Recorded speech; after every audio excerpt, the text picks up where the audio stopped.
Pessoal. Na nossa aula de hoje, nós vamos falar sobre tecnologias Cloud Native. Essa aula ela é dividida em 4 tópicos distintos. O primeiro relacionado ao background e conceitos Cloud Native.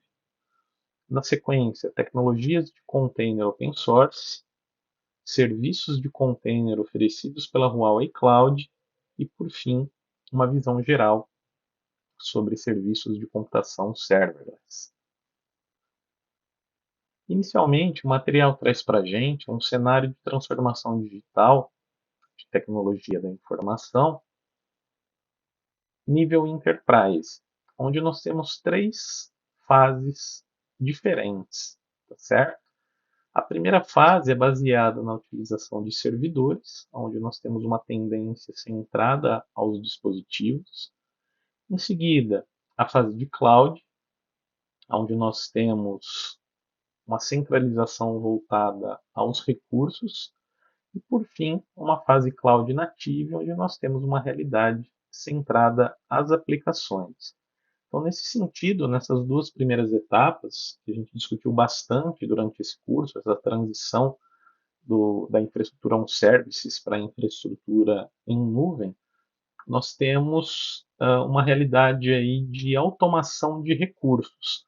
Ao passo que quando a gente amadurece a tecnologia de nuvem, nós passamos para uma realidade onde nós temos uma automação das aplicações. Ou seja, além de nós já termos ou mantermos a segregação de serviços básicos de computação, redes e armazenamento, nós temos também a possibilidade de utilizar um cenário variado de adoção de nuvem, baseado em um cenário multi-cloud, ou de nuvem híbrida, ou de edge cloud, onde nós temos aplicações já habilitadas para essa realidade cloud native. Ou seja, nós temos aí um conceito de utilização massiva de microserviços, onde nós podemos tirar o melhor proveito possível desse conjunto de recursos. Ok? Na sequência, nós temos uma definição do que é Cloud Native. Basicamente, nós temos uma fundação, que é a Cloud Native Computing Foundation, que estabelece uma definição inicial sobre o termo. Então, basicamente, as tecnologias Cloud Native empoderam as organizações a construir e executar aplicações escaláveis em ambientes dinâmicos e modernos, como, por exemplo, nuvens híbridas, privadas e públicas. Além disso, é possível utilizar containers, service mesh, microserviços, infraestrutura imutável e APIs declarativas como forma de exemplificar essa abordagem. Além disso, sistemas fracamente acoplados, que são considerados aí sistemas resilientes, gerenciáveis e observáveis, bem como automação robusta, permitem aos engenheiros construir mudanças de alto impacto, frequentemente e de forma previsível. Tá? É importante a gente lembrar que a CNCF, que é justamente essa fundação que a gente fez menção, ela foi fundada pelo Google, pela Huawei e outras empresas de grande porte em 21 de julho de 2015. A Huawei Cloud é é o único membro fundador, né, da CNCF da Ásia e o único membro Platinum da China. Tá? Então é importante a gente ver aí a participação da Huawei Cloud também nesse tipo de iniciativa, ok, pessoal? Nesse sentido, é importante que a gente observe esse panorama de desenvolvimento do conceito Cloud Native. Então, se a gente observar aqui, pessoal, de 2015 até a atualidade, nós temos aí a construção de um ecossistema de forma muito rápida, a implementação efetiva desse ecossistema, e desde então a gente vê a expansão, grandes passos de toda essa tecnologia, né? É evidente que aqui a ideia não é dar um curso sobre containers, sobre orquestração, nem nada disso, mas realizar esse contexto, né, entre a importância de utilizar a tecnologia de containers e tirar proveito daquilo que a nuvem efetivamente oferece. Então, a CNCF ela justamente vai nos dar esse tipo de caminho para que a gente tire o melhor proveito possível em uma migração desse tipo, tá bom? É importante fazer menção também à OCI, que é a Iniciativa de Containers Abertos, que possibilita que a gente tenha opções na utilização de container engines para as nossas soluções. Então, nós temos aí diferentes fornecedores desse tipo de tecnologia que a gente pode optar de acordo com o projeto que a gente vai utilizar, de acordo com a ferramenta que a gente tem domínio e assim por diante, tá? Da mesma maneira, nós temos aí a menção ao Kubernetes, que é uma ferramenta de orquestração de containers líder de mercado e que certamente faz parte de todo esse contexto, tá bom? Então, na sequência, naturalmente, a gente vê a utilização efetiva do mercado dessas ferramentas e o crescimento dessa tendência ao longo do tempo, ok?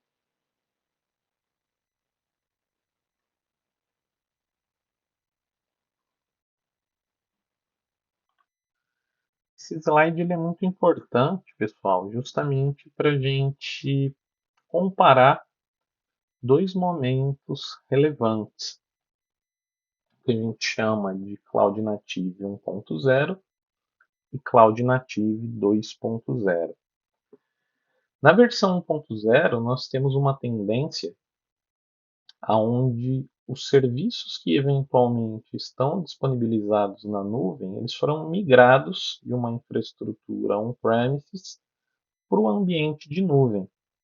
Ao passo que, nesse momento da criação do Cloud Native 2.0, nós temos uma realidade onde os serviços nascem e são desenvolvidos em ambiente de nuvem, tá certo? Nesse sentido, a gente passa a integrar uma série de recursos que a nuvem disponibiliza para a gente, que são relacionados desde aplicações, gerência de dados e inteligência artificial. Nesse sentido, nós podemos utilizar todas as funcionalidades, todos os recursos e todas as facilidades que esse ambiente proporciona de forma muito mais ampla, tá ok? Então é muito importante a gente ter esse entendimento da diferença entre esses dois momentos, tá certo?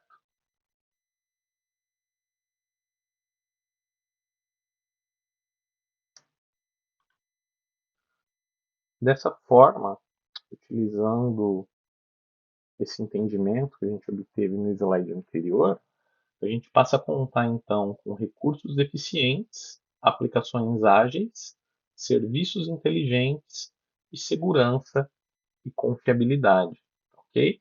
Por todas essas questões que foram discutidas no slide anterior, né?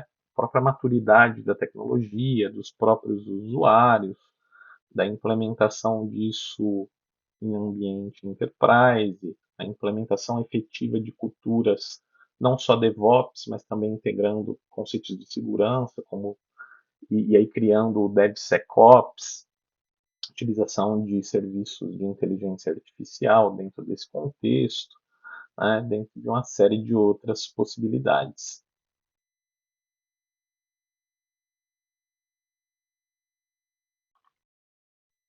Nós temos apresentadas 10 arquiteturas do padrão Cloud Native 2.0 aplicado em diferentes frentes, certo, pessoal? Então aqui nós temos, começando da base, né, nós temos a utilização aí em diferentes modelos de nuvem distribuída, subindo a uma infraestrutura orientada à aplicação, que é a característica do Cloud Native. Em seguida, nós temos diferentes maneiras de fazer o deploy das nossas aplicações, né, da nossa infraestrutura. Então, nós podemos trabalhar com modelos híbridos, onde nós utilizamos serviços de computação baseados em bare metal, em virtualização, em container, em function as service, que é o modelo serverless que nós vamos ver hoje ainda, né? Quando a gente fala de aplicações cloud native, nós temos também a possibilidade de integrar uma série de modalidades de serviços, uma série de recursos que estão disponíveis dentro desse modelo, tá? Uma vez que todos eles têm um foco muito grande na segurança, ok, pessoal? Então, a segurança ela passa a integrar todo esse ferramental, todas essas possibilidades que a gente tem disponível ou disponíveis aqui no Cloud Native, ok?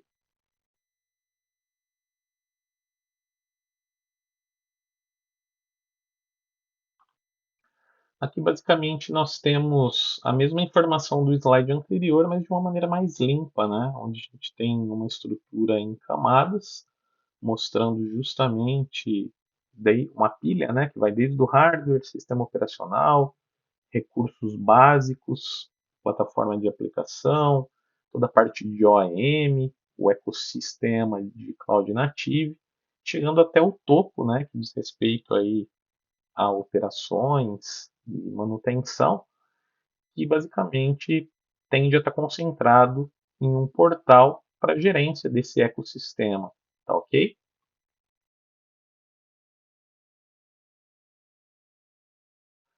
Na sequência, pessoal, a gente vai falar um pouco sobre as tecnologias de container open source que são típicas desse tipo de modelo.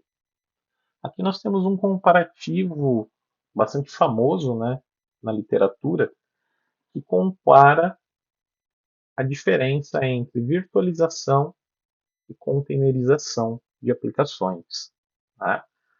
Basicamente, quando a gente fala de virtualização, a gente tem uma camada de hardware. A gente tem um hypervisor de virtualização. Aqui a gente está considerando um hypervisor profissional, né, onde ele faz o papel do sistema operacional e virtualiza o hardware físico, de modo a criar uma camada de hardware virtual, para que então nós possamos criar a quantidade de máquinas virtuais que forem necessárias, com sistemas operacionais convidados que vão rodar as suas próprias aplicações de maneira independente. Então, nesse exemplo aqui, nós temos três máquinas virtuais, cada uma rodando uma aplicação distinta, com o seu próprio sistema operacional convidado, denominadas aplicação A, B e C. Okay? Qual que é, talvez, o senão que a gente tem para esse modelo? É que, efetivamente, os recursos utilizados por cada VM representada aqui, eles são equivalentes aos recursos consumidos por uma máquina física. Da mesma maneira, o processo de bootstrap de um sistema operacional virtualizado tende a ser o mesmo de uma máquina física com a mesma configuração. Então vamos imaginar, por exemplo, que a gente tenha uma máquina dessa que deixou de responder, ok? Para que uma para que o sistema de orquestração de máquinas virtuais perceba isso e inicie uma outra VM com a mesma configuração, supondo que eu tenha feito esse trabalho prévio de preparação desse tipo de ambiente, essa máquina ela vai demorar o mesmo tempo que uma máquina física com a mesma configuração demoraria. Isso pode ser uma coisa rápida, de 1 minuto, 2 minutos, um pouco menos do que isso. Mas se a gente estiver pensando em aplicações de missão crítica, isso pode ser uma eternidade. O processo de bootstrap de uma máquina, ele contempla a inicialização de um sistema convencional, do sistema operacional, das aplicações, etc, etc, etc. Ok? Por outro lado, quando a gente fala da utilização de containers, nós temos um modelo em que nós temos um hardware como base, um sistema operacional host, e a partir desse sistema operacional, nós temos um container engine que vai utilizar recursos desse sistema operacional host. Para cada container que a gente carregar, nós temos um sistema minimalista que utiliza boa parte do sistema operacional host, ou seja, ele compartilha recursos do sistema host que já está inicializado, e a partir de cada container de execução, a gente tem somente os aplicativos ou os arquivos necessários para que essa aplicação tenha condições de ser executada. Ou seja, essa instância ela vai consumir o mínimo de recursos possíveis para que ela possa funcionar. O que isso significa? Que se ela deixar de responder, fazendo a mesma comparação que a gente fez com virtualização, esse container, se ele precisar ser reiniciado, um novo container idêntico ele vai subir na velocidade de um processo, ao passo que uma máquina virtual vai subir na mesma velocidade de uma máquina física. Então, a resposta à tolerância à falha é muito mais interessante no modelo de container. Além disso, utilizando o container, eu posso ter vários microserviços especializados rodando em paralelo, de modo que, quando um container estiver comprometido e estiver sendo reiniciado, o funcionamento desse container não compromete o funcionamento dos demais, ok? Isso para citar apenas algumas questões, tá certo? Evidente, mais uma vez, que a gente não está aqui querendo dar uma ampla visão sobre a utilização de containers, mas como a imagem traz essa informação, é importante a gente fazer essa diferenciação, ok? Então, dentre as opções que a gente tem para utilizar containers, uma das mais populares, de fato, é o Docker, né? Mas nós temos aí outras alternativas, como o Podman, que é da Red Hat, dentre outras. É sempre importante a gente verificar no site da OCI quais são as opções que a gente tem disponíveis no mercado para fazer uso de containers que sejam homologados por essa iniciativa, ok?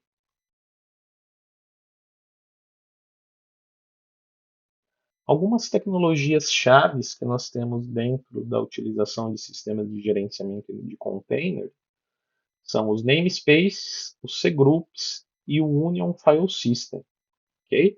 Basicamente, esses recursos eles fazem parte de o que a gente chama de Linux containers, são recursos que existem aí desde versões bem, bem antigas, vamos dizer assim, do Linux, né, disponibilizadas pelo kernel Linux, que permitem que a gente encapsule ou reúna recursos que a gente julga importantes, né, que permaneçam juntos em um mesmo namespace. Então, vamos imaginar que a gente tem um conjunto de recursos que estão alocados proximamente por uma questão de conveniência da aplicação, tá certo? Isolando esses recursos de outros namespaces que a gente tem a intenção de fato de deixar separados. Da mesma maneira, utilizando cgroups, a gente tem a possibilidade de limitar os recursos de hardware que esses containers porventura venham a utilizar. Né? Isso é muito importante para que, caso a gente tenha algum tipo de bug na execução de um container, esse container não passe a utilizar recursos de memória ou de CPU ou de disco de forma a travar a máquina, né, a crashar a máquina. Ou seja, a partir do momento que a gente define o limite, a gente estabelece um teto, e se ele estourar esse teto, não tem problema, o container vai deixar de operar, mas o restante da máquina host segue funcional. Então, o cgroup ele vai possibilitar esse isolamento de recursos, tá? E o Union File System, como o próprio nome sugere, basicamente ele vai atuar aí com esse tipo de recurso, tá? Então a gente vai utilizar essa funcionalidade para construir as imagens de containers, para basear toda essa tecnologia, tá certo? Bom, aqui a gente tem algumas outras definições importantes, né? Como por exemplo a definição de imagem. Quando a gente fala de container, pessoal, A principal característica do container é a reprodutibilidade, né? Para que a gente consiga isso, é importante que a gente crie uma imagem. Então, a grosso modo, a gente pode dizer que uma imagem é um container imutável estático, que vai ser reutilizado inúmeras vezes em ambientes distintos, tá bom? Essa imagem, para que ela possa ser reutilizada, ela precisa estar disponível em um repositório. Ou seja, como o próprio nome sugere, né, o repositório ele é uma coleção de imagens. E esse repositório ele pode ser público ou privado. Né? Se eu tenho informações sensíveis, obviamente eu vou precisar de um repositório de imagens privado, onde somente eu e pessoas, colaboradores que eu autorize, tenham acesso a essas informações, no caso as imagens. Ou se for um trabalho público, eu posso colocar isso em um repositório público, como o Docker Hub, por exemplo. Né? Então, aí qualquer usuário consegue reutilizar essas imagens. Então, a imagem é um recurso que garante a reprodutibilidade de forma pública ou privada. E, por fim, o container, ele nada mais é do que uma imagem em execução. Tá? Então, ele deixa de ter a característica estática, passa a ter uma característica dinâmica e no topo da execução, na última camada, a camada superior, ele passa a ter uma camada que permite leitura e escrita, ao passo que as camadas inferiores são somente leitura. Ok? Uma analogia que eu costumo fazer é que uma imagem está para uma classe, assim como um container está para um objeto. Tá? Então a imagem representa algo estático, pelo menos em um primeiro momento, e o container representa algo dinâmico, assim como os objetos. Tá legal?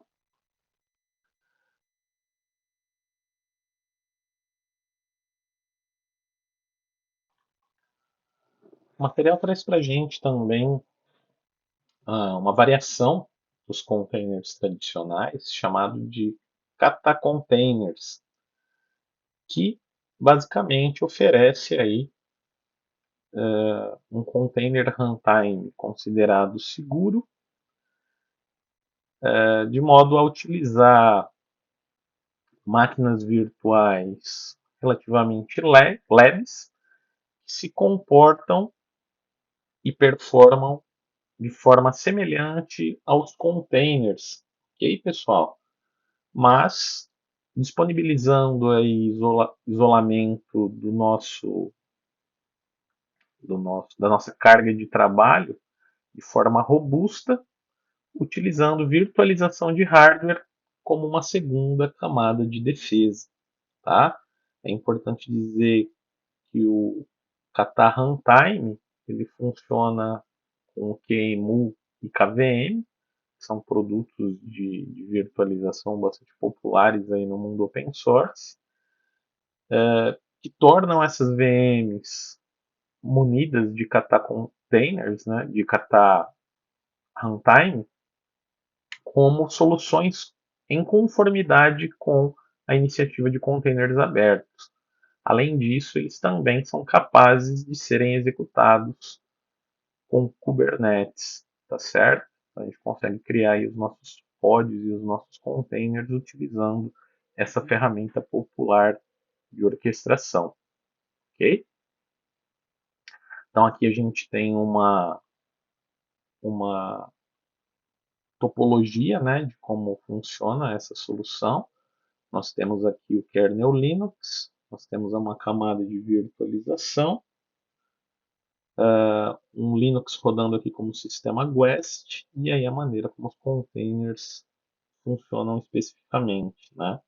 Só que aqui ele é considerado uma VM justamente por utilizar um Linux guest. Okay? Então nós temos aqui três containers. Observem que ele utiliza as duas nomenclaturas, né? Container, por ser compatível com OCI, e VM, pela estrutura que ele tem de um sistema guest aqui dentro, apesar dele ser, segundo o material, enxuto. Tá? Então nós temos aqui os recursos de segurança, compatibilidade, performance e simplicidade. Tá? Que basicamente já foram descritos aqui no início do texto. Então aqui a gente tem basicamente uma descrição de como funciona a utilização de containers Docker, né? Então, em um primeiro momento, o desenvolvedor ele cria uma aplicação, né? Ele desenvolve uma aplicação e a partir dessa aplicação ele gera uma imagem de container, ok? Então, uma vez que ele fez isso, né, na máquina de desenvolvimento dele, utilizando Docker, o que ele vai fazer? Ele vai fazer o upload dessa imagem que ele criou para um repositório remoto, né? Lembrando que remoto pode ser uma máquina do lado da máquina do desenvolvedor em um ambiente de trabalho, imaginando que seja um repositório privado, ou pode ser um repositório público, ok? Em seguida, ele pode reutilizar ele mesmo ou, ou outros desenvolvedores, né? Eles podem enviar um comando através de um client, né? Que é uma máquina de produção. Então, aqui ele tem um ambiente de desenvolvimento, aqui ele tem um ambiente de produção. Então, no momento em que ele precisa colocar essa imagem em produção, o que ele vai fazer? Ele vai chamar, vai fazer o pull dessa imagem do repositório, trazer aqui para a máquina de desenvolvimento e efetivamente reproduzir esse ambiente, essa aplicação em ambiente de produção. Tá? Então aqui ele tinha uma máquina de desenvolvimento, validou o que precisava ser validado, subiu isso para uma imagem e aqui em ambiente de produção ele simplesmente faz o pull dessa imagem, o download dessa imagem através do Docker Client, por exemplo, e a partir daí ele tem esse ambiente que ele tinha na máquina de desenvolvimento reproduzido identicamente no ambiente de produção, tá? O mais interessante é que, independentemente do ambiente que a gente rode isso, se ele for capaz de rodar um container runtime compatível com a CI, ele vai reproduzir esse ambiente original de forma idêntica, tá? Então eu posso ter feito esse desenvolvimento em uma máquina Linux, executar isso aqui na nuvem ou em um ambiente baseado em Apple ou em Windows, né? Enfim, qualquer cenário que seja capaz de rodar um container engine, ok?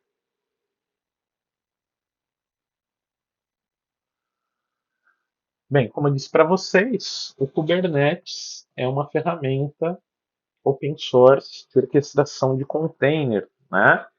Então, basicamente, é um projeto derivado de um projeto originalmente proposto pelo Google, tá? E basicamente teve a contribuição de várias empresas aí, como a Red Hat, como a Huawei, dentre outras, para chegar nesse ponto que tornou o Kubernetes ou K8s como uma solução líder de mercado, tá? Então, em 2015, como a gente viu, foi criada a CNCF, né?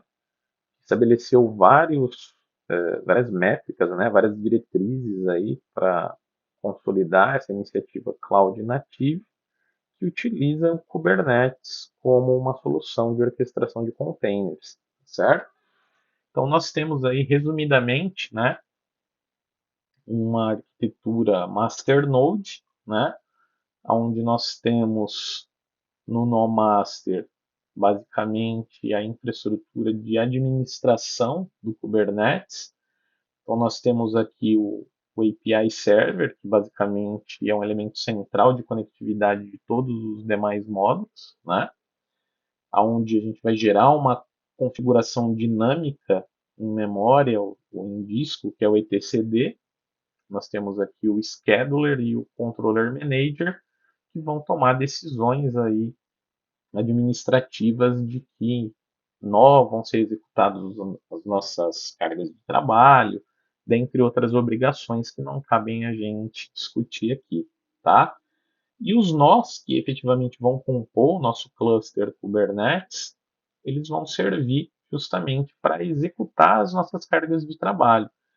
Então, o nó master ele tem responsabilidade administrativa e os nós workers, por assim dizer, eles vão ter elementos responsáveis aí pela conectividade e pela administração local dos containers, dos pods em execução, ok?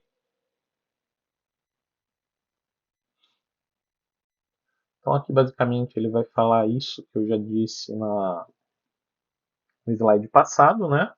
Nós temos o nó principal, que é o nó responsável pela administração e funcionamento do nosso cluster, nosso conjunto de recursos, né? Ao passo que os nós workers são responsáveis aí pela conectividade e pelo funcionamento dos nossos containers que estão contidos dentro dos pods. Ok, pessoal? Vale lembrar que a quantidade de nós considerados como master ou worker dentro de um cluster vai depender da nossa realidade, do nosso projeto, né? E basicamente, mesmo sendo uma máquina master ou uma máquina worker, a gente está falando de um nó de processamento, de um elemento que pode ser representado por uma máquina física ou uma máquina virtual, tá certo? E eventualmente, nos provedores de nuvem, a gente consegue abrir mão dessa complexidade de gestão de infraestrutura utilizando o que a gente chama de Kubernetes as a Service, que são serviços de orquestração de container totalmente provisionados pelos provedores de nuvem. Ok?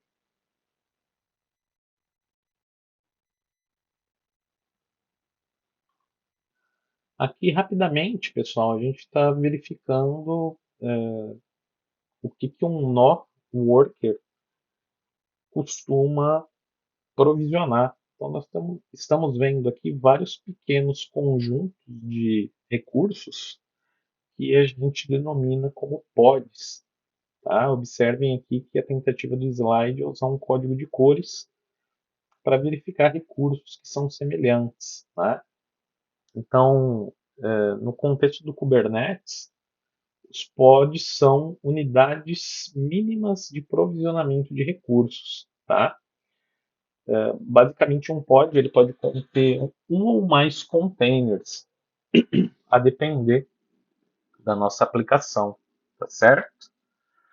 Então, basicamente, quando a gente cria um pod e coloca mais de um container dentro dele, o objetivo é fazer com que esses recursos compartilhem o mesmo namespace, o mesmo endereço IP, o mesmo conjunto de portas e outros recursos, como volumes, por exemplo. Tá bom?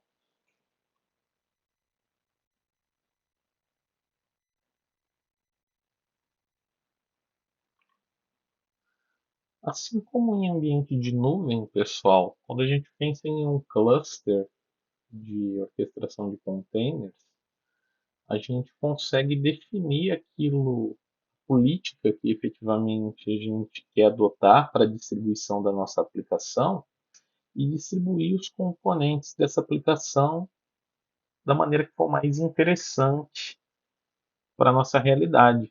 Né? Então a gente pode colocar pods rodando em todos os nós, nosso cluster, a gente pode adotar políticas de affinity e anti-affinity, né? Por exemplo, se eu quero que todos os meus pods de front-end e back-end sejam provisionados juntos, ou se eu quero que eles sejam obrigatoriamente provisionados em nós separados, né?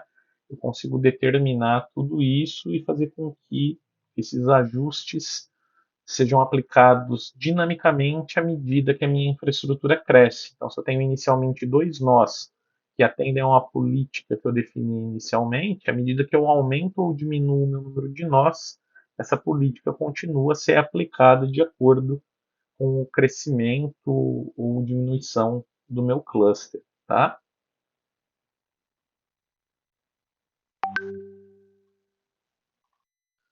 Quando a gente pensa em um sistema de orquestração de containers, pessoal, basicamente a gente quer delegar um mecanismo de controle das nossas aplicações para uma ferramenta que seja capaz de fazer isso de maneira mais competente do que o olhar humano, né?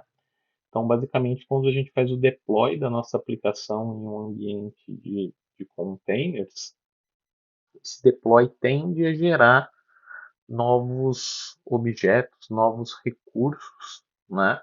Como, por exemplo, os replica sets, que vão ser responsáveis por provisionar nos nós que a gente tem à nossa disposição no nosso cluster, o número de pods necessários para que a gente tenha redundância da nossa aplicação, a gente tenha balanceamento de carga, etc, e etc. Da maneira como a gente especificou no nosso deployment, ok?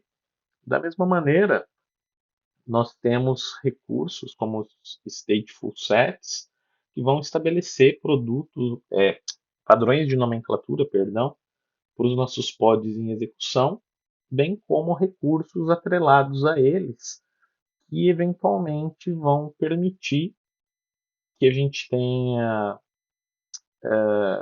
recursos de persistência de dados que vão ser recuperados se esses pods apresentarem falhas e precisarem ser restaurados em outros nós ou mesmo dentro do nó vigente, né? Sempre lembrando que a gente tem uma monitoração contínua do funcionamento e da saúde dessas estruturas, tá ok?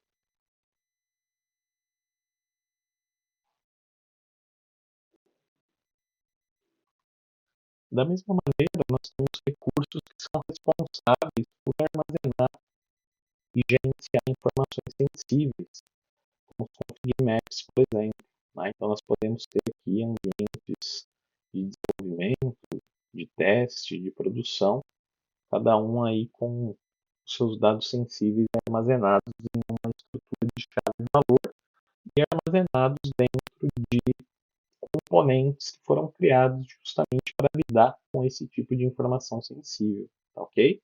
Então, só para demonstrar um pouco aí da robustez desse tipo de ambiente que tem funcionalidades e componentes pensados para tudo aquilo que é necessário dentro desse tipo de ambiente de desenvolvimento e provisionamento de infraestrutura.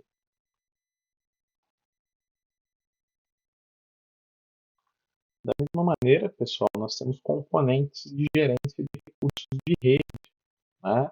Lembrando que a gente tem um cluster multinode, a gente precisa ter ferramentas que lidem com o endereçamento dos pods e de todos os containers eventualmente existentes dentro desse pod.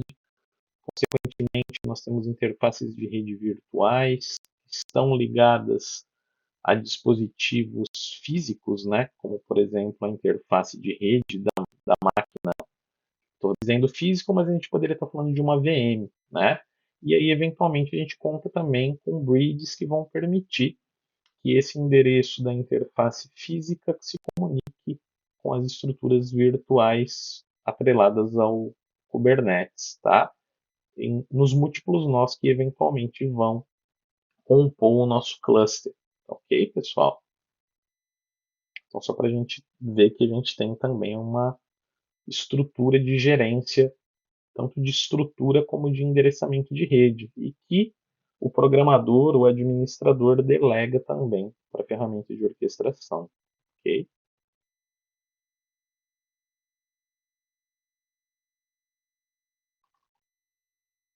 Uma outra questão importante também envolvendo services, né, envolvendo redes no Kubernetes, né, pessoal, é a possibilidade da gente criar um recurso de service onde um pod front-end eventualmente poderia direcionar conexões destinadas ao back-end para esse service, para que ele possa fazer o balanceamento de carga entre diferentes pods de destino, obviamente idênticos, né?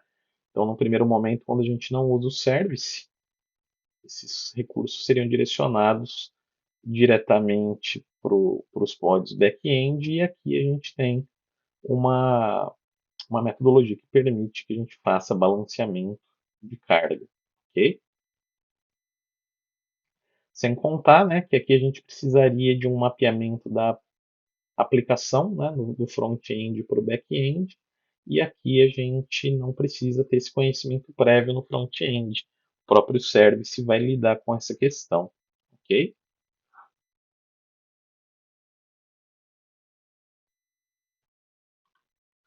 Um outro recurso relevante de redes no Kubernetes também é o Ingress. Ele é utilizado aí para estabelecer uma série de regras relacionadas a acessos externos que eventualmente vão entrar dentro da nossa infraestrutura de orquestração de containers, tá certo, pessoal? Então, basicamente, a gente vai utilizar aí acessos baseados em HTTP, HTTPS, né, utilizando os protocolos de camada 4, como TCP e UDP. E basicamente o Ingress Controller ele vai receber essas solicitações oriundas de ambiente externo, normalmente a internet, né, para encontrar aí eventualmente qual é o service que vai atender a esse padrão de solicitação, né, que basicamente pode ser baseado em nome ou a depender do tipo de recurso que a gente está alocando as nossas aplicações, tá? Então, basicamente, o service vai determinar, né, qual é o endereço IP, qual é o pod que efetivamente essa solicitação deve ser encaminhada. E a partir dessa resposta, o usuário é direcionado para um dos pods que eventualmente contém essa aplicação, tá? Então, basicamente, Ingress é utilizado para conexões entrantes oriundas de ambiente externo, ok?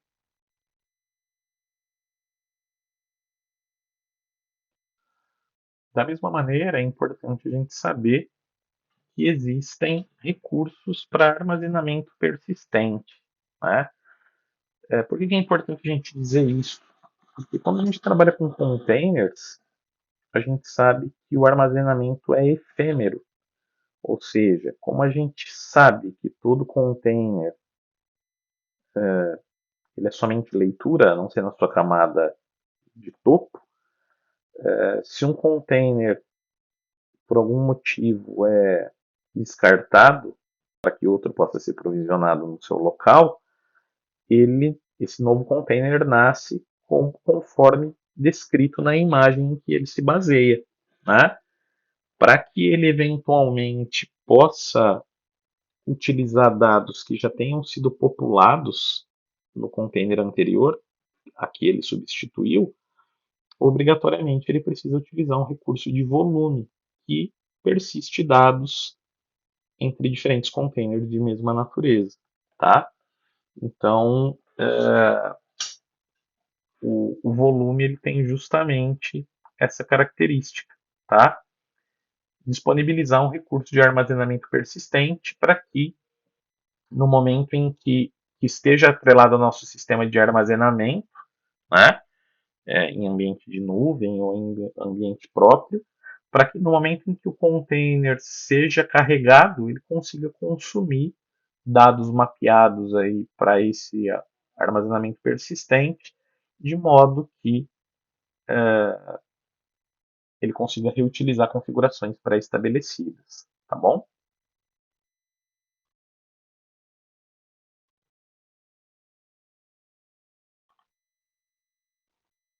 Uma questão muito interessante, pessoal, é a facilidade com que a gente consegue migrar um cluster Kubernetes para ambiente de nuvem, tá certo? Então aqui basicamente a gente tem do lado esquerdo um cenário onde nós temos um cluster gerenciado pelo cliente, né? Então nós poderíamos ter, por exemplo, máquinas virtuais com esses nós, com cada um dos nós virtualizados atuando como um nó de um cluster Kubernetes, ou a gente poderia ter um cenário de nuvem híbrida, onde o, o cliente tivesse esse cluster na sua própria infraestrutura local, onde ele era responsável pela gestão desse cluster, né? Então nós temos aqui eventualmente os recursos oriundos ao cluster, né? E os recursos que eventualmente são externos ao cluster, né? Como a questão das imagens que são utilizadas pelos containers, os armazenamentos que são realizados aí em um repositório de objetos, aqui pensando num cenário de nuvem, né? E as informações de banco de dados, tá certo? O que ocorre? Por mais que a utilização de arquitetura de microserviços seja interessante, a complexidade de gestão de um cluster Kubernetes é algo que não é trivial. Então, eu preciso ter um time especializado, eu preciso de um time grande, né? Porque eventualmente a gente tem escalas de horário. Então, migrar esse tipo de carga de trabalho para um ambiente de nuvem, onde nós não temos mais a responsabilidade de gestão dessa complexidade, pode ser algo interessante, né? Para que a gente possa fazer isso, nós precisamos então migrar os nossos recursos de que não fazem parte do cluster, né? Então, recursos de imagens para um repositório próprio que o provedor de nuvem disponibiliza, que é o SWR, por exemplo. Os nossos armazenamentos em formato de objetos a gente joga para o ABS e as nossas informações relacionadas a banco de dados para o RDS, todas soluções disponibilizadas pela Huawei Cloud. Então aqui nós migramos aquilo que nós tínhamos na nossa infraestrutura para a Huawei Cloud. E da mesma maneira, nós podemos utilizar uma ferramenta de migração que possibilite essa migração de um cluster Kubernetes gerenciado pelo cliente por um cluster CCE gerenciado totalmente pela Huawei Cloud. Tá? Então, aquilo que nós tínhamos provisionado aqui facilmente é migrado para a ferramenta equivalente de nuvem. Então, isso é o que a gente chama de Kubernetes as a Service. Tudo aquilo que a gente tinha rodando na nossa infraestrutura própria com Kubernetes pode ser backupado e restaurado para rodar diretamente no cluster da Huawei Cloud. Ok? Evidentemente que a gente vai fazer todos os testes, todo o processo de homologação, mas percebam aí que é relativamente simples fazer essa migração utilizando, inclusive, ferramentas voltadas para essa finalidade. Tá?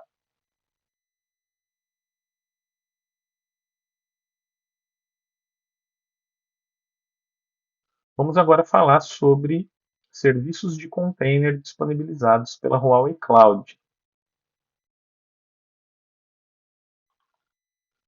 Bem, então aqui falando do CCE, que foi a ferramenta citada no slide anterior, basicamente ele se trata de uma ferramenta da Huawei Cloud que é altamente escalável, de alta performance e de nível enterprise, para que a gente possa executar containers dentro do ambiente da Huawei Cloud. As principais características do CCE é que a gente tem facilidade aí para fazer o deploy, a gerência e a escalabilidade de aplicações baseadas em containers em ambiente de nuvem. Tá? Então, resumidamente, o CCE ele é um serviço de Kubernetes armazenado na Huawei Cloud para que a gente possa tirar proveito sem as complexidades típicas de um sistema de orquestração, onde nós somos 100% responsáveis pela administração. Ok, pessoal? Então, observem aí que a gente conta com toda a infraestrutura de serviços da Huawei Cloud, que a gente vai entender as nomenclaturas mais à frente, e aqueles que a gente já conhece, VPC, balanceador de carga, IP elástico, NAT Gateway, né? E aí todos esses componentes interagindo com o CCE propriamente dito, e com os seus nós. Então percebam aqui ó, que o nó master a gente não tem contato com aqueles componentes citados lá atrás quando a gente falou do Kubernetes puro, né? Basicamente a gente vai fazer gestão dos nós, onde nós podemos ter nós baseados em serviços de virtualização como SS ou em bare metal, de acordo com as nossas necessidades.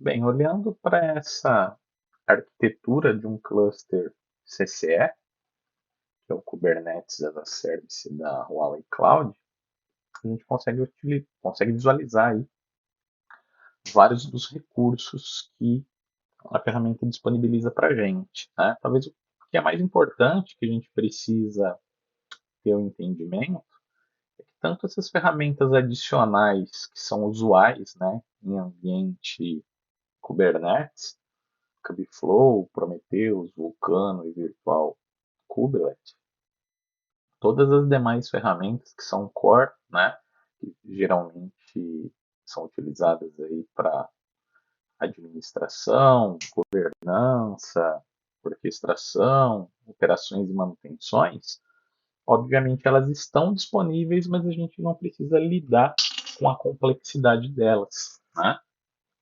Para isso, a gente tem uma camada superior que permite que a gente interaja com o cluster através de um console gráfico de gerenciamento, ou ainda de maneira programática, né, utilizando as APIs do Kubernetes nativas, ou ainda se a gente tiver um terminal, a gente pode interagir com a interface de linha de comando do Kubernetes através de um kubectl, né?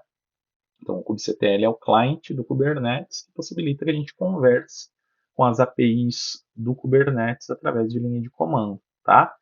E ali embaixo, né, quando a gente fala dos nós da infraestrutura necessária, a gente consegue fazer a gestão da nossa infraestrutura de nós, como a gente disse no slide anterior, utilizando VMs ou utilizando Bare Metal, tá? Da maneira que a gente achar interessante. Obviamente que, atrelado a esses recursos, a gente pode utilizar vários outros disponibilizados pela Huawei Cloud, né? É como se fosse um grande Lego aí que a gente encaixa as peças, que é algo esperado em uma infraestrutura de nuvem.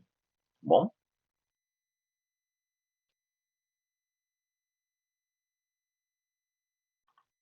bom, pessoal, novamente falando sobre os nós do CCE, a gente define nós como nós master ou nós workers, tá certo? Isso já foi definido anteriormente e a gente também falou que cada um desses nós pode ser representado por máquinas virtuais ou máquinas físicas, né? Inclusive em ambiente de nuvem, porque a gente está falando de CCE agora. Nesses nós dos workers, a gente tem aí componentes como o kubelet, o container runtime e o kubeproxy, que são elementos esperados dentro de um pod, tá certo?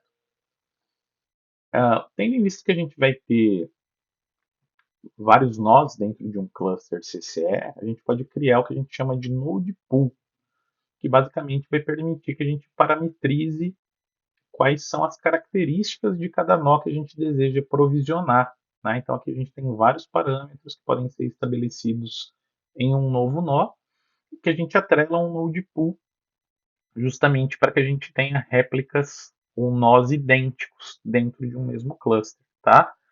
Então a gente consegue padronizar a configuração desses novos nós para facilitar também o nosso trabalho. Ok, pessoal? A gente fala de redes de um cluster CCE, a gente tem diferentes níveis de redes dentro do serviço. Tá? Nós temos desde da rede relacionada aos nós, então os nós de computação que nós utilizamos para realizar nosso processamento, eles têm endereços que são herdados aí da nossa VPC, tá certo? Da mesma maneira, dentro de cada nó, nós temos as redes relacionadas aos containers, que basicamente quem vai determinar é o próprio cluster, é o próprio CCE, tá certo? E por outro lado, nós temos também o que a gente chama de nós de serviço, perdão, rede de serviço, tá certo? Que tende a estar vinculado a endereços IPs que eventualmente vão disponibilizar os serviços para o front-end, tá certo, pessoal? Então é importante que a gente tenha essa definição, né, de que a gente tem diferentes espaços de armazenamento para diferentes finalidades e a gente precisa cuidar e ter um entendimento claro de qual é a finalidade de cada um desses espaços de endereçamento, ok?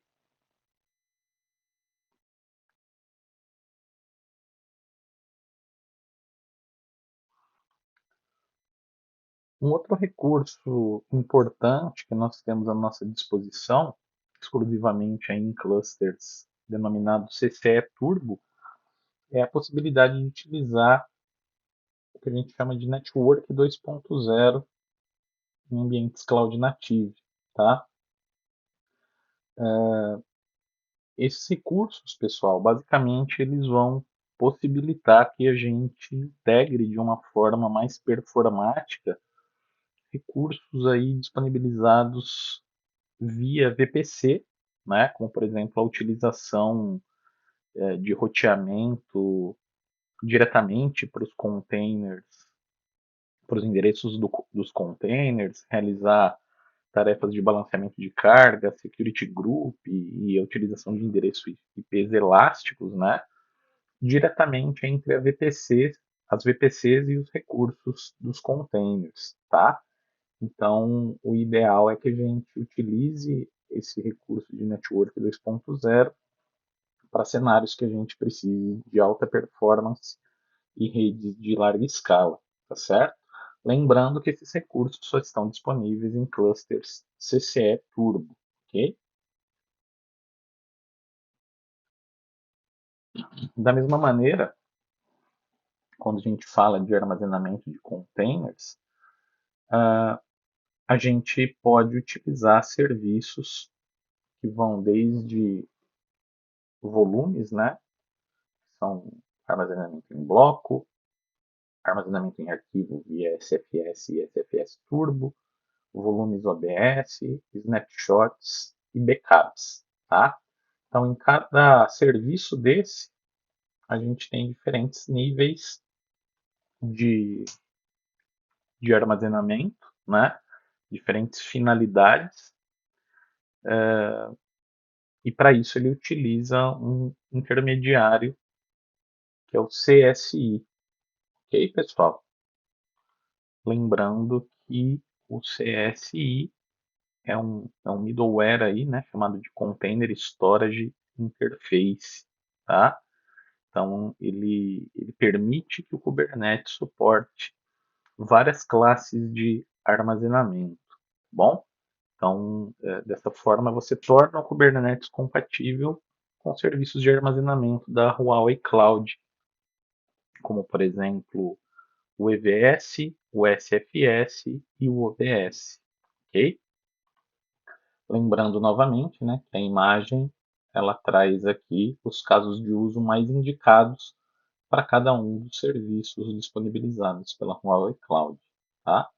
Então, o CCE é disponibilizado pela Huawei Cloud e utiliza o CSI, que é uma interface para permitir a comunicação desse cluster com diversos serviços de armazenamento também disponibilizados para a Huawei Cloud, cada qual com o seu caso de uso indicado. Tudo bem?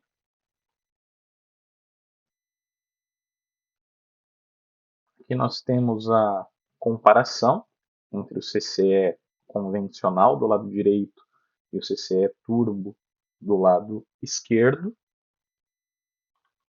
Eu vou deixar aí como lição de casa para vocês lerem esse quadro, que é sempre bastante informativo, né? E aí vai trazer as particularidades de cada um. Na sequência, nós temos aqui a comparação entre um ambiente onde o cliente é responsável pela gerência do cluster Kubernetes e a utilização do Kubernetes como serviço provisionado na Huawei Cloud. Tá? Basicamente, a gente já fez todas as discussões que diferenciam um modelo de outro, mas depois vale a pena vocês darem uma olhada nesse comparativo aqui para reforçar os conhecimentos que a gente trabalhou hoje. Tá? Interessante que ele faz uso aqui de características como a usabilidade, escalabilidade, confiabilidade, eficiência e custo. Tá? Deem uma olhada nisso depois. A gente falou lá atrás, né, pessoal, dos repositórios que podem ser utilizados para armazenamento das nossas imagens de container. Obviamente que a Huawei Cloud também oferece uma solução para essa finalidade, que é o SWR, Software Repository for Container, ok? Então, dentro da Huawei Cloud, a gente tem uma solução para essa finalidade. É óbvio que se a gente está utilizando o CCE, faz todo sentido que a gente utilize também o SWR, tá? Então, ele tem alguns recursos aí, como armazenamento de imagens de container, gerenciamento do ciclo de vida completo dessas imagens, possibilitando a utilização de tags, armazenamento gratuito e tráfego gratuito, uma vez que ele está dentro da nuvem, compatível com o Docker Hub e a sintaxe dos comandos do Docker. Obviamente, ele tem integração com o CCE e suporta Event Triggers também, ok?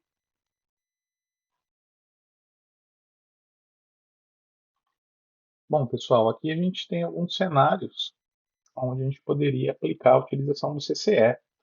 Eu acho que esse slide é desnecessário, porque a gente amplamente falou quais são as vantagens da utilização de um cluster Kubernetes, né? Da utilização de microserviços de forma geral, de containers, né? Então, basicamente, a gente agregaria todas essas questões aqui que já foram faladas, a gente abrir mão da complexidade da gestão de um orquestrador de containers com a funcionalidade do Kubernetes, tá? Então, além de todas as questões que a gente já viu, a possibilidade de a gente abrir mão dessa complexidade, tá legal? Gravem bem isso.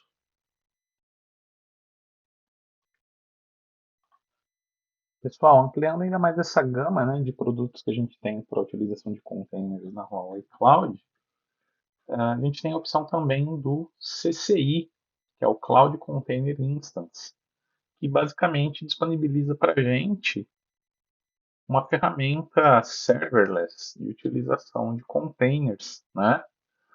Isso quer dizer que basicamente a gente não precisa lidar com a criação ou gerência de clusters Kubernetes, tá?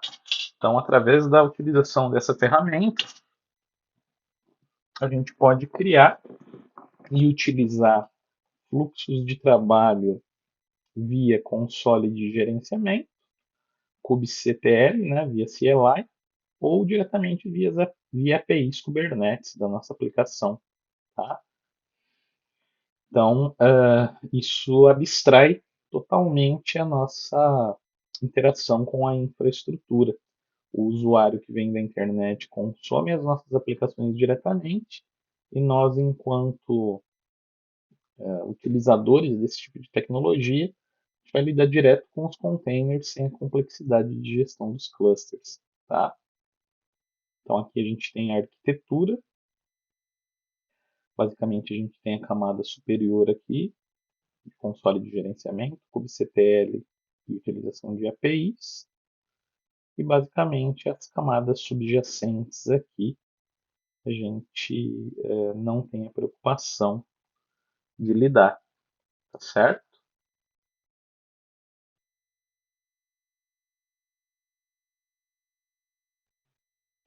Em termos de segurança, a gente tem a possibilidade de utilizar os kata containers, como a gente viu nos slides anteriores. O CCI ele disponibiliza instâncias de containers dedicadas, rodando justamente o kata containers, como eu mencionei, em servidores físicos de alta performance e utilizando tecnologias de aceleração de virtualização baseadas em hardware desenvolvidas pela Huawei, tá? Então, esse tipo de recurso ele disponibiliza para a gente, ou ele habilita para a gente, o isolamento de segurança no nível da máquina virtual, sem que a gente tenha perda de performance, tá? Então, aí, uma solução de utilização de containers bastante robusta, tá? Considerada segura, performática e compatível.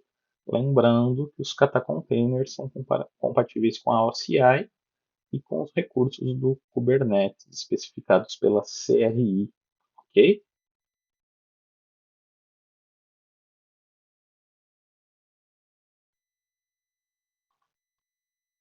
Pessoal, como o CCI escala de maneira muito rápida, ele é amplamente utilizado aí para aplicações de Big Data, treinamento de inteligência artificial, aplicações de inferência, né?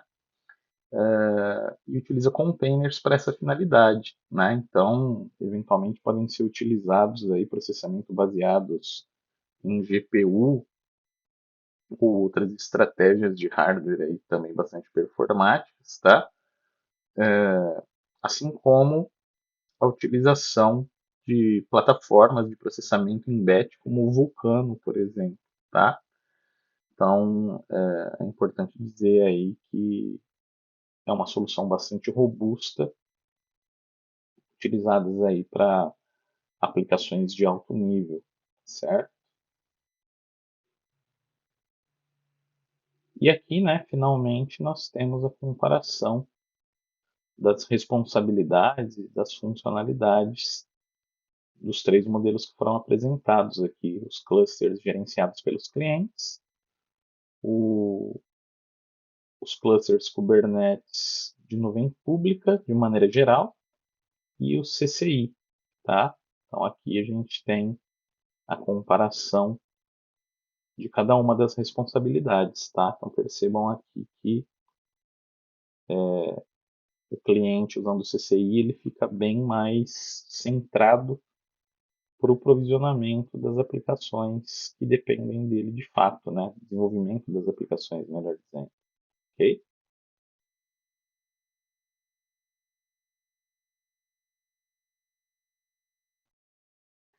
Aqui a gente tem alguns casos de uso, né? Então, que basicamente são casos de uso documentados, né?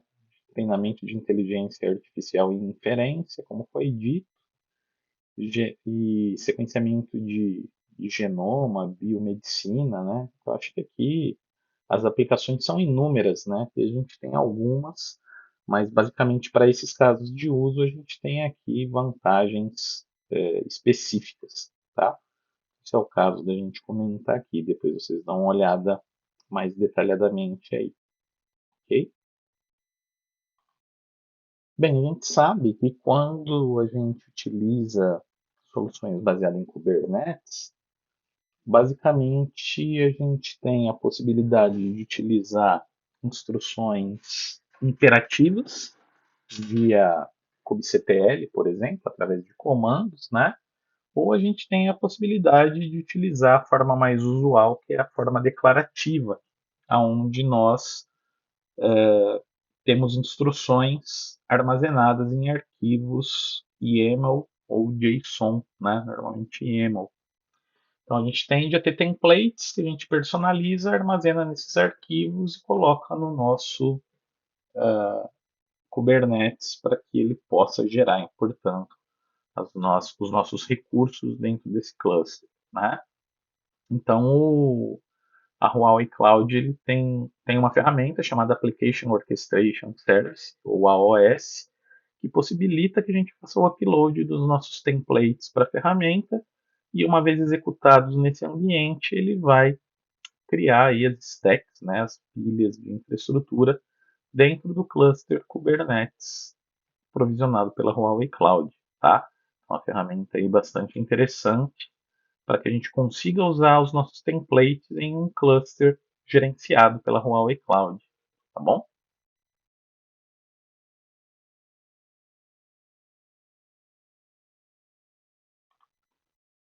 Complementando o ferramental que a gente tem na Huawei Cloud, nós temos o MCP, que é o Multi-Cloud Container Platform, tá?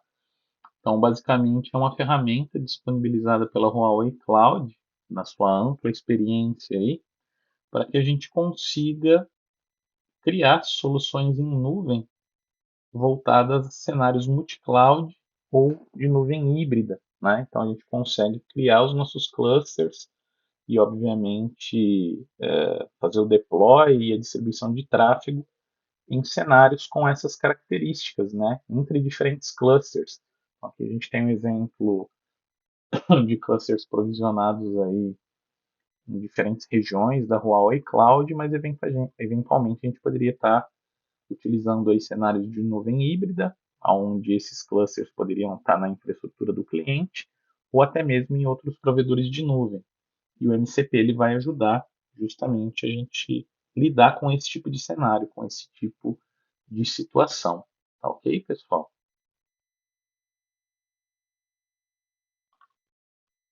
Por fim, nesse tópico, nós temos o OSC, que é o Operator Service Center. Né? Basicamente, é uma plataforma de gerenciamento de ciclo de vida de serviços Cloud Native. Tá? Essa plataforma ela é utilizada para provedores de serviço e usuários, tanto para desenvolvimento de serviços, lançamento desses serviços, subscrição, provisionamento, atualização e update, tá? Então, basicamente, a gente tem aí dois papéis bem definidos, né, dentro dessa ferramenta, que são o do provedor de serviço e dos usuários de serviço, aonde os usuários de serviço podem assinar, né, esse serviço e utilizá-los depois que os provedores de serviço lançarem serviços dentro da plataforma, tá? Então, basicamente, isso facilita aí a relação entre quem publica os serviços e quem os consome efetivamente, mapeando todo esse ciclo de vida, né? Tanto de quem oferece como de quem utiliza. Ok, pessoal? E por fim, vamos falar então uma visão geral do que a gente conhece como computação sem servidor ou serverless. Ok?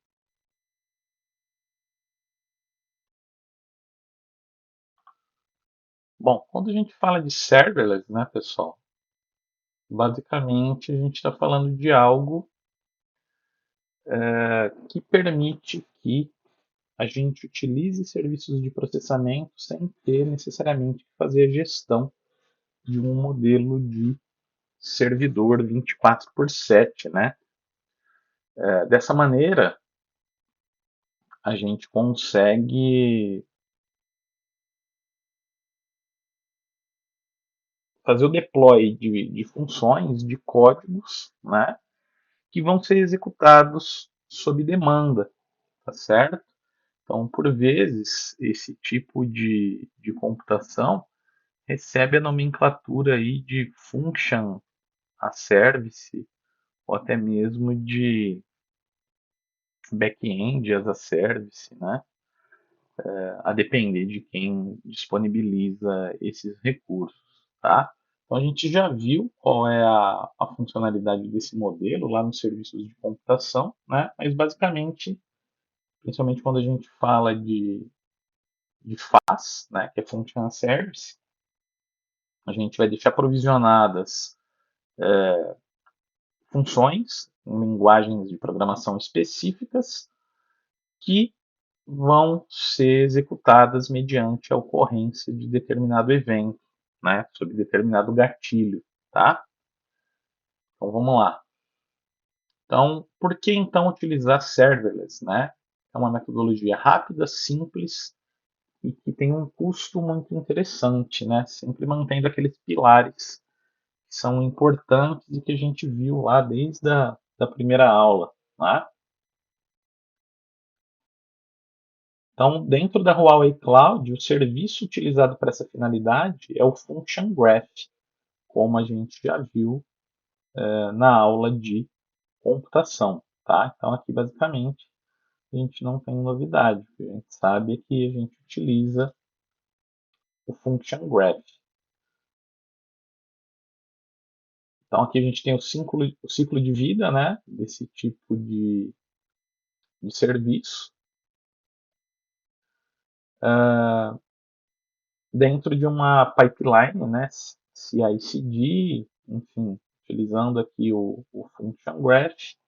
A gente tem as etapas de desenvolvimento, as etapas de integração contínua, entrega contínua e a etapa de operações e manutenção, tá?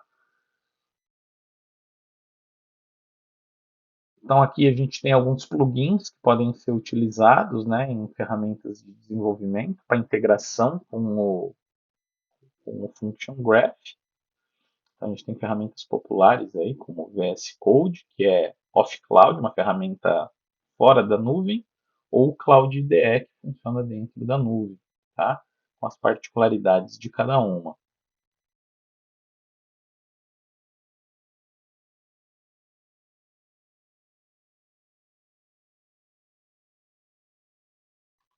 Aqui basicamente a gente tem comparação, né, de duas implementações, né? Uma baseada em arquitetura tradicional de web service e aqui uma outra baseada em uma solução serverless, né? Então a gente tem uma arquitetura aí mais simples, né? Onde a gente não precisa desse balanceamento de carga e, dessa, e desse cluster de web servers, né? Que eventualmente vão alimentar esse balanceador de carga para consumir dados em uma solução de banco de dados relacional.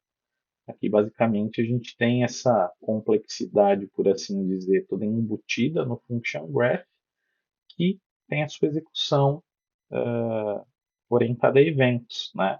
Fazendo toda essa dinâmica aí de uma maneira muito mais simplificada do ponto de vista de arquitetura. Tá? O que é interessante que a gente saiba, né, pessoal, é que quando a gente fala de computação serverless, por que isso está aqui no capítulo de containers? Né? Porque, basicamente, quando a gente fala de computação serverless, a gente está falando da utilização de containers. Né? O código que a gente provisiona lá no Function Graph, ele vai originar uma imagem de container que, quando o evento que a gente programou para disparar essa função ocorrer, ele vai chamar essa imagem, que foi o código que a gente provisionou no primeiro momento, de modo que ela seja executada como um container, né? Ou seja, a imagem estática passa a ser um container em execução. A imagem é carregada, se transforma num container, faz o que ela foi criada para fazer e quando termina a execução ela morre, né? Então por isso que a gente tem esse modelo de cobrança por execução dentro da computação serverless, né? Então percebam essa característica, né? A gente pega a imagem, roda o container, ele executa o que precisa e aí ele deixa de existir, tá? Então percebam aí que toda essa dinâmica que a gente falou na aula de hoje sobre containers é utilizada como referência aí para esse serviço moderno que é a computação sem servidor, tá bom?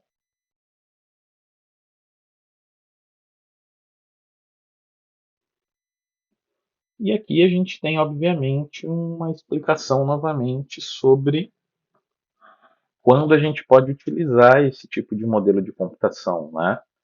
Então, dentro de aplicações web, de aplicações voltadas a eventos e aplicações de inteligência artificial, a gente consegue fazer uso dessa tecnologia desde que o papel que ela vai desempenhar esteja de acordo com as limitações, entre aspas, que o modelo exige, né? Ou com os modelos de arquitetura que a gente precisa utilizar, tá? Então, aqui dentro de cada um desses cenários, a gente tem as respectivas aplicações que podem ser utilizadas, tá bom? E basicamente, pessoal, por hoje é isso que a gente tinha para discutir, tá? Espero que vocês tenham gostado da aula. E como de hábito, eu vou deixar aqui na descrição do vídeo uma sugestão de laboratório prático para que vocês utilizem aí orquestração Kubernetes utilizando o CCE, tá bom? O link vai estar disponibilizado aqui na descrição do vídeo. Ok, pessoal? Bons estudos e até a próxima aula. Tchau, tchau, pessoal. Pessoal, só para deixar registrado, é esse aqui o laboratório, tá? O link está aí embaixo na descrição do vídeo, mas basicamente a gente tem aqui uma atividade relacionada à orquestração de um cluster Kubernetes utilizando o CCE, tá? Uma atividade bem bacana aí, com duração aproximada de 60 minutos, para vocês utilizarem aí o CCE, o ECS, as VPCs e o endereço de IP elástico, tá bom? Então, bom trabalho aí para vocês, bons estudos e até a próxima semana. Tchau, tchau, pessoal.